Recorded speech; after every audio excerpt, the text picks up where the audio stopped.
خداوند یسوع مسیح کے پاک نام میں تمام سننے والوں اور دیکھنے والوں کو اسلام پیش کرتے ہیں اور خوش آمدید کہتے ہیں کہ آپ مسیحی ڈاٹ پی کے کو بڑے غور سے دیکھتے ہیں اور سنتے ہیں۔ آج جس طرح کہ آپ کے سامنے سلائیڈ بھی ہے، خداوند یسوع مسیح کی تعلیم کے بارے میں، خداوند یسوع مسیح کے انداز کے بارے میں، اور بالخصوص خداوند یسوع مسیح بحیثیت ایک بہترین استاد کے ہم اس مضمون کو شروع کرنے لگے ہیں۔ خداوند کرے میں بھی اور سننے والے بھی اور دیکھنے والے سے برکت پائیں گے۔ خداوند یسوع مسیح اس میں تو کوئی شک نہیں کہ دنیا میں پوری دنیا کا کفارہ دینے کے لیے آیا، لیکن اگر ہم بڑے غور سے سنیں اور دیکھیں اور اس پر غور کریں تو کفارہ کا کام تو اس نے ایک دن کیا ہے، جس دن وہ کلوری کے پہاڑ پر جب اس نے اپنی جان دی، خون بہایا، کفارہ تو اس دن ہوا ہے۔ اگر صرف کفارہ ہی اس نے دینا ہوتا تو وہ 3 سال کے لیے کیوں روئے زمین کے اوپر بشریت میں نظر آتا رہا اور لوگوں کے ساتھ گفتگو کرتا رہا؟ اس کا مطلب سادہ سا مجھے یہ سمجھ آئی کہ خداوند یسوع مسیح کا مقصد صرف کفارہ ہی نہیں تھا، بیماروں کو شفا دینا اور طرح طرح کی بیماریوں میں جو لوگ مبتلا تھے اور تکلیفیں اٹھا رہے تھے اور ابلیس کے ہاتھوں میں یعنی بدرو گرفتہ تھے، ان کو آزاد کرنا اور دنیا کو یعنی بھیڑ کو اور اپنے شاگردوں کو تعلیم دینا۔ 3 سال میرا خداوند صرف کفارے کا کام نہیں، کفارے کا کام تو ایک دن ہے، باقی دنوں میں، باقی مہینوں اور سالوں میں خداوند جو کچھ کرتا رہا، آج ہم ان باتوں کی طرف جائیں گے۔ تو آئیے، میں چاہتا ہوں کہ ہم خداوند یسوع مسیح کو بحیثیت استاد جانیں، بہترین استاد۔ میرے خداوند یسوع مسیح نے خود فقیہ اور فریسیوں کی بابت بات کرتے ہوئے کہا، بھیڑ کو بھی اور شاگردوں کو بھی، مگر تم ربی نہ کہلاؤ کیونکہ تمہارا استاد ایک ہی ہے۔ اور پھر جب میرے خداوند یسوع مسیح نے اپنے شاگردوں کے پاؤں دھوئے اور پاؤں دھونے کے بعد ان کو کہنے لگا، تم مجھے استاد اور خداوند کہتے ہو، خوب کہتے ہو کیونکہ میں ہوں، اور جب مجھ خداوند اور استاد نے تمہارے پاؤں دھوئے تو تم پر بھی فرض ہے کہ ایک دوسرے کے پاؤں دھویا کرو۔ لوکا طبیب جو اپنی انجیل لکھتا ہے اور بعد میں وہ اعمال کی کتاب کا بھی لکھاری ہے، اعمال کی کتاب لکھتے ہوئے جب اس نے شروع کی اعمال کی کتاب تو وہ پہلے باب کی پہلی آیت یوں لکھتا ہے، میں چاہتا اس کو پڑھتے ہیں۔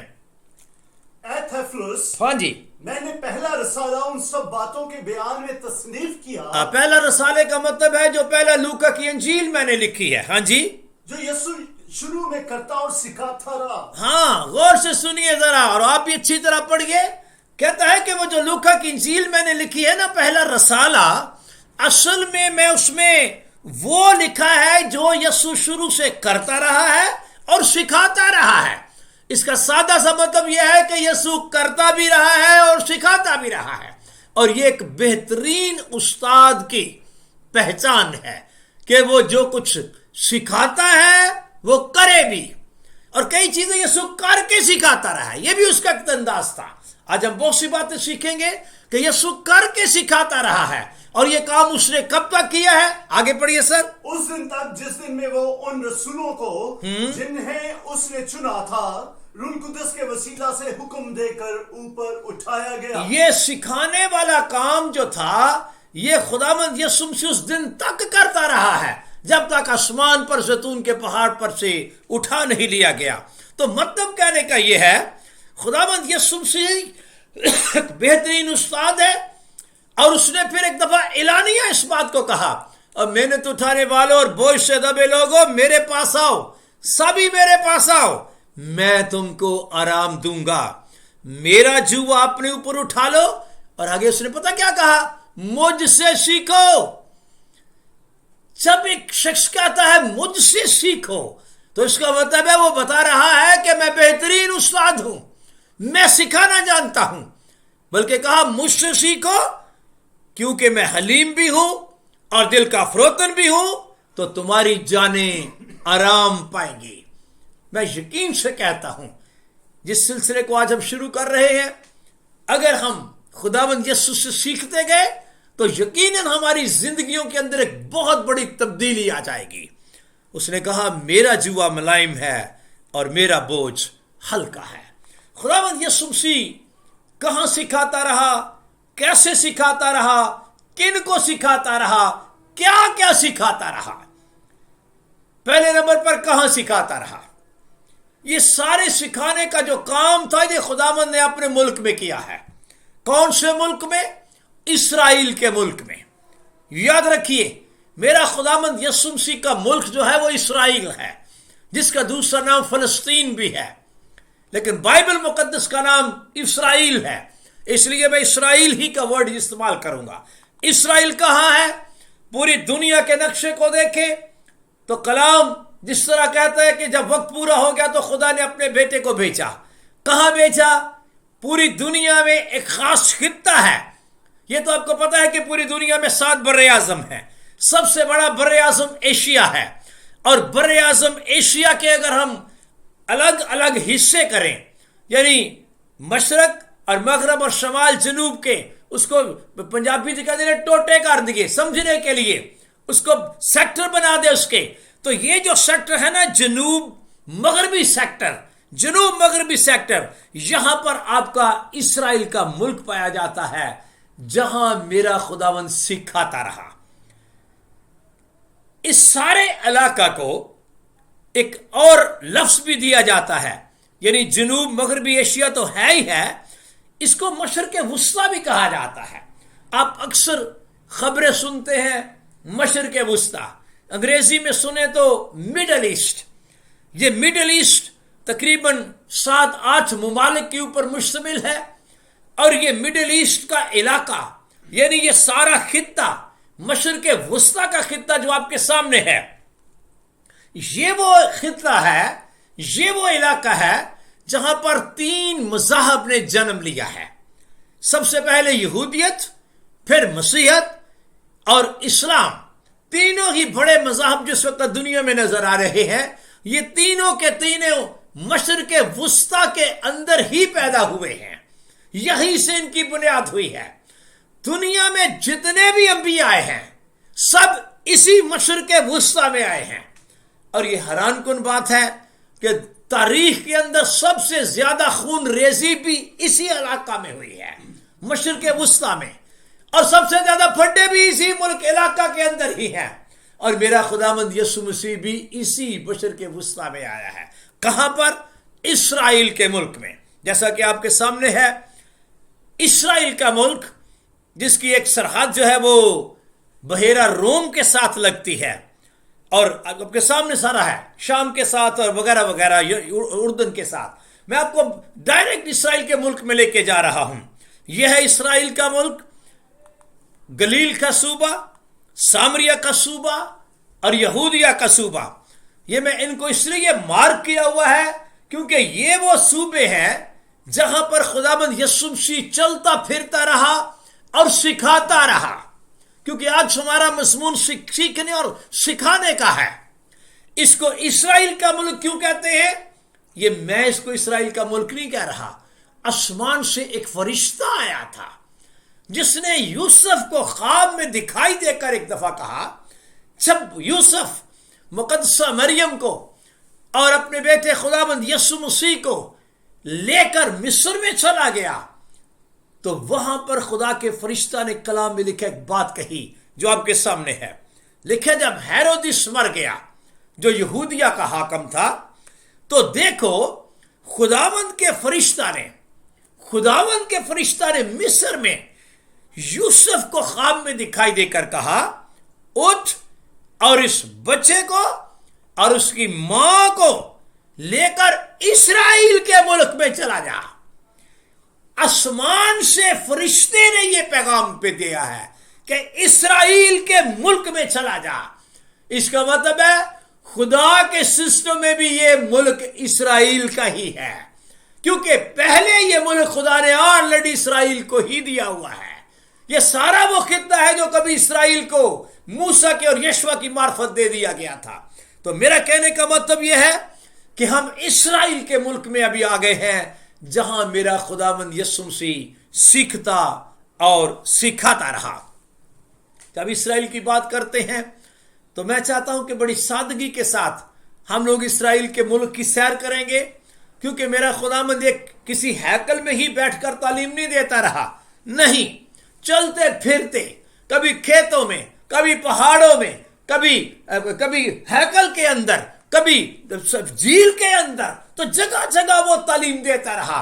ہم کوشش کریں گے خداوند یسوع مسیح کے ساتھ ساتھ چلیں تاکہ دیکھیں کہ یسوع مسیح کا سکھانے کا انداز کیا تھا۔ تو اس سے پہلے کہ ہم وہاں پر چلیں، میں آپ کو یہ بتانا چاہتا ہوں کہ اسرائیل کے ملک کے اندر فصلیں کون کون سی ہیں اور ان کے کٹائی کے موسم کون کون سے ہیں۔ سلائیڈ آپ کے سامنے ہے۔ مارچ میں سان اور پٹسن وغیرہ، اپریل مئی میں جو کی فصل ہوتی ہے، مئی اور جون میں گندم ہوتی ہے، جولائی سے اکتوبر تک انگور کی فصل۔ جیسے کہ ابھی اکتوبر گزر رہا ہے، جب میں کلام آپ کے سامنے پیش کر رہا ہوں تو اس کا مطلب ہے اس وقت وہاں پر انگور کی فصل عام ہے۔ اس کے بعد اگست سے ستمبر تک آگے انجیر بھی آ جاتا ہے، پھر اکتوبر سے نومبر تک زیتون۔ تو یہ فصلیں ہیں جو اسرائیل کے ملک میں ہوتی ہیں۔ جہاں تک آب و ہوا کا تعلق ہے، پہلی بارش اکتوبر میں شروع ہوتی ہے۔ اب سمجھے کہ وہاں پر بارشیں شروع ہو گئی ہے یسوع مسیح کے ملک میں، اور بارش کا موسم نومبر سے لے کر مارچ تک بارشیں رہتی ہیں، جبکہ زیادہ بارشیں دسمبر اور جنوری میں ہوتی ہیں۔ اور یہ زیادہ تر اسرائیل کا ملک کا جو علاقہ ہے یہ ریگستانی ہے اور پتھریلا ہے۔ پتھریلا مطلب ہے کہ وہاں پہ سٹونی ہے اور ڈیزرٹ وغیرہ ہیں، ریگستانی ہے، اور وہ فصل کی کاشت کے لیے اتنا موزوں نہیں۔ لیکن جو گلیل کا تھوڑا سا نشیبی علاقہ ہے یہ بڑا موزوں ہے گندم اور جو کی فصل کے لیے اور سن کی فصل کے لیے۔ تو یہ بڑی چھوٹی سی باتیں تھیں جو میں چاہتا تھا کہ آپ تک پہنچیں۔ اور جہاں تک پیشوں کا تعلق ہے، اسرائیل کے ملک میں خداوند یسوع مسیح کے وقت ماہی گیری تو ہوتی تھی، کیونکہ وہاں پر ایک بہت بڑی جھیل ہے۔ ہم خدا کے فضل سے جھیل پر بھی یسوع مسیح کے ساتھ پہنچیں گے اور جھیل کے اندر بھی جائیں گے۔ اور میں جہاں تک زراعت کی بات ہے، میں نے کہا کہ جو اور گندم کی فصل ہوتی ہے، اور پھر بھیڑ بکریاں پالنا تو آپ کو پتہ ہے اسرائیلیوں کا، یہودیوں کا ایک پرانا ابوجداد سے سسٹم چلا رہا تھا۔ یہ تو ابوجداد سے ہی ان کو پیشہ ملا ہوا تھا۔ پھر یہ برتن بنانے کا کام تو ہمیشہ ساری دنیا میں ہوتا ہی رہا ہے۔ اہم نباتات، خداوند یسوع مسیح کے ملک کی ہم بات کر رہے ہیں۔ خداوند یسوع مسیح کے ملک کے جو اہم نباتات ہیں اس میں آپ کے سامنے انگور ہیں۔ یہ انگور ہمارے پاکستان جیسے انگور نہیں، وہاں پر بڑے بڑے جاندار قسم کے انگور ہوتے ہیں، بڑے جاندار۔ یہ وہی علاقہ ہے، میں نے کہا یہ اسرائیل کا ملک ہے۔ یہ وہ ملک ہے جہاں پر دودھ اور شہد بہتا ہے، جس کی بابت خدا نے کبھی موسیٰ اور یشوع کو یہ بات کہی تھی۔ آپ کو یاد ہوگا جب موسیٰ نے 12 جاسوس بھیجے تھے کہ اس ملک کا حال دریافت کر کے آئیں، تو پتہ ہے 2 بندے ایک انگور کے گچھے کو لکڑی پر ڈال کر کندھوں پہ دھر کر لے کر گئے تھے۔ اس کا مطلب ہے اتنے بڑے بڑے جاندار قسم کے انگور وہاں پر ہوتے ہیں۔ میں اپنی کلاس میں بات کر رہا تھا کہ یہ ہمارے ملک میں انگور نہیں ہوتے، انگوریاں ہوتی ہیں، بڑے بڑے انگور ہوتے ہیں وہاں پر یسوع مسیح کے ملک میں۔ اور اسی لیے کیونکہ بڑے بڑے انگور ہوتے ہیں، اس لیے بڑے بڑے درخت بھی ہوتے ہیں انگوروں کے۔ ہمارے ملک میں بیلیں ہوتی ہیں، یسوع مسیح کے ملک میں انگور کے درخت ہوتے ہیں۔ اس لیے تو یسوع نے کہا تھا انگور کا حقیقی درخت میں ہوں۔ پھر کھیرے ہوتے ہیں اس ملک کے اندر، کھجوریں ہوتی ہیں، ناریل بھی ہوتے ہیں، تربوز بھی ہوتے ہیں، انار بھی کثرت سے پائے جاتے ہیں، انجیر کا درخت۔ ابھی ہم آگے جا کے سیکھیں گے کہ یسوع مسیح پتہ انجیر کے درخت کے پاس بھی گیا تھا، تو انجیریں بھی وہاں پر ہوتی ہیں۔ اور زیتون یہ بکثرت پایا جاتا ہے۔ زیتون ایک ایسا بہت خوبصورت پودا ہے جو خوراک کے لحاظ سے بہترین ہے۔ حکیم لوگ جو ہیں وہ کہتے ہیں یہ بہترین خوراک اگر ہے تو وہ زیتون ہے۔ اور زیتون کا تیل قدیم زمانہ میں، چونکہ وہاں پر عام زیتون ہوا کرتا تھا یسوع مسیح کے ملک میں، لوگ عام طور پر اس کو کوکنگ کے لیے بھی استعمال کرتے۔ اور وہ جیسے کہ مشلوں کی بات آتی ہے، مشلوں میں تیل کی بات آتی ہے، تو وہ مشلوں کے اندر بھی یہی ڈالا جاتا تھا۔ کوکنگ کے علاوہ ادویات میں بھی استعمال ہوتا۔ اور وہاں پر جو دیہاتی عورتیں صابن بناتی اس میں بھی زیتون کا تیل استعمال کرتی۔ پاکستان میں یہ بڑا مہنگا ہے، کیونکہ یہاں پر زیتون ہوتا نہیں ہے. میں آپ کو یہ بتانا چاہ رہا ہوں کہ یسوع مسیح کے ملک میں بڑے خوبصورت قسم کے اچھے اچھے پھل ہیں اور اچھی نباتات ہیں. اب میں آتا ہوں کہ خداوند یسوع مسیح نے پراپر جو سکھانے کا سسٹم شروع کیا ہے. ڈیفینیٹلی سکھایا کس کو جاتا ہے؟ شاگردوں کو. شاگرد ہوں گے تو سیکھیں گے. پہلے کوئی شاگرد بنے پھر اس کے بعد شاگرد کو سکھایا جائے. جہاں استاد ہوتا ہے وہاں شاگرد ہوتا ہے. جہاں شاگرد ہوتا ہے اس کا کوئی استاد بھی ہوتا ہے. تو خداوند یسوع مسیح نے اپنی زمینی خدمت کے اندر سب سے پہلے شاگرد چنے اور شاگردوں کو سکھانے کا میرے خداوند کا انداز طریقہ، کیونکہ یسوع مسیح سے بڑا استاد کوئی نہیں جو کرتا بھی ہے اور سکھاتا بھی ہے. آئیے میں چاہتا ہوں کہ آج خداوند یسوع مسیح کے ساتھ چلتے ہیں اس گلیل کی جھیل پر. سب سے پہلے تو میں گلیل کی جھیل کے بارے میں آپ کو بتانا چاہتا ہوں جہاں سے شاگردوں کو چنا گیا ہے. یہ گلیل کی جھیل میں نے انٹرنیٹ سے اس کو پڑھا ہے کہ 21 کلومیٹر لمبی ہے اور 12 کلومیٹر یہ چوڑی ہے. پرانے نامے میں اس کا نام کنرت کی جھیل تھا جو گنتی کی کتاب کے 34 باب کی 11ویں آیت میں لکھا ہوا ہے. اب بعد میں پڑھ سکتے ہیں. اس جھیل کے 3 نام ہیں. 3 نام ہے جھیل کے. نمبر 1 اس کو گلیل کی جھیل کہا گیا ہے بائبل مقدس کے اندر. پھر اس کو گنیسرت کی جھیل بھی کہا گیا ہے. پھر اس کو تبریاس کی جھیل بھی کہا گیا ہے. ذہن میں رکھیے یہ تینوں نام ایک ہی جھیل کے ہیں. بظاہر اگر دیکھیں تو اس کا بالکل جیسے ایک دل ہوتا ہے، یہ دل کی شکل کی ہے. شیپ اس کی بالکل ہارٹ جیسی ہے. کیوں اس کے 3 نام ہیں؟ تبریاس کیوں کہا جاتا ہے؟ کیونکہ تبریاس کا شہر اس کے کنارے ہے. کیوں اس کو گنیسرت کی جھیل کہا جاتا ہے؟ کیونکہ اس کے ایک کنارے کے اوپر تبریاس بھی ہے اور گنیسرت بھی ہے، اس لیے یہ دونوں نام کے ساتھ یہ پکاری جاتی ہے. نمبر 3 گلیل کی جھیل، چونکہ یہ گلیل کے صوبہ کے اندر آتی ہے. گلیل کا صوبہ اس کے ساتھ لگتا ہے. تو آپ جب بھی پڑھنے والے جو ہیں گنیسرت پڑھیں، تبریاس پڑھیں یا گلیل پڑھیں، ذہن میں رکھیے یہ ایک ہی جھیل ہے جس کے 3 نام ہیں. اور اب میں چاہتا ہوں کہ آپ وہاں جائیں جہاں میرا خداوند اپنے شاگردوں کو چننے کے لیے اس جھیل پر گیا ہے. اب یہاں سے یسوع سکھانا شروع کرتا ہے، شاگردوں کو چنتا ہے. مجھے تو یوں سمجھ آئیے کہ شاگردوں کو چنتے چنتے بھی اس نے سکھانا شروع کر دیا ہے. تو آئیے میرے ساتھ لوکا کی انجیل کے 5ویں باب میں چلیں. نکالیے ذرا لوکا کی انجیل اس کا 5واں باب. پہلے میرا خداوند عبادت خانوں میں منادی کرتا رہا. عبادت خانوں میں منادی کرتے کرتے وہ گلیل کی جھیل پر پہنچ گیا تاکہ شاگردوں کو چنا جائے. جی، جب بھیڑ اس پر گری پڑتی تھی تو وہ خدا کا کلام سنتی تھی. ذہن میں رکھیے بھیڑ کی خوبصورتی یہ تھی کہ خدا کا کلام سننے والی بھیڑ ہوا کرتی تھی. ہاں جی. اور وہ گنیسرت کی جھیل کے کنارے کھڑا تھا تو ایسا ہوا کہ اس نے جھیل کے کنارے 2 کشتیاں لگی دیکھی. اب ساتھ ساتھ میرے بھائی پڑھتے بھی جائیں گے اور ہم اس کو سیکھتے بھی جائیں گے. یسوع مسیح وہاں پر آئے، اس نے دیکھا 2 کشتیاں لگی ہوئی ہیں، خالی کشتیاں ہیں، ایسے پڑی ہوئی ہیں.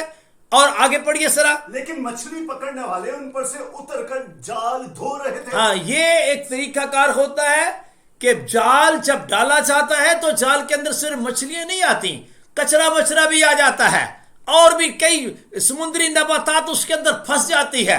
اور جب جال کو اپنی فشنگ کو ختم کرتے ہیں، مچھلی پکڑنے کے شکار کو اینڈ کرتے ہیں، تو جال کو دھوتے ہیں. دھونے سے مراد ہے اس کے جو خانے ہوتے اس کو خالی کرتے ہیں تاکہ اب دوبارہ پھر اس کو استعمال کے قابل بنایا جا سکے. تو یہ 2 بندے ہیں، شمعون پترس ہے اور ساتھ اس کا بھائی اندریاس ہے. یہ پوری رات مچھلیاں پکڑتے رہے ہیں. مچھلی تو کوئی ہاتھ آئی نہیں ہے، جال ضرور گندگی سے بھر گیا ہے، کچرے سے بھر گیا ہے، لہٰذا اس کو وہ دھو رہے ہیں، صفائی کر رہے ہیں جال کی. پڑھیے. اور اس نے ان کشتیوں میں سے ایک پر چڑھ کر جو شمعون کی تھی اسے درخواست کی کہ کنارے سے ذرا ہٹا لے چل. ہاں، یہ دیکھیں یسوع کا انداز. میں کہتا ہوں کہ یسوع کی ایک ایک بات میں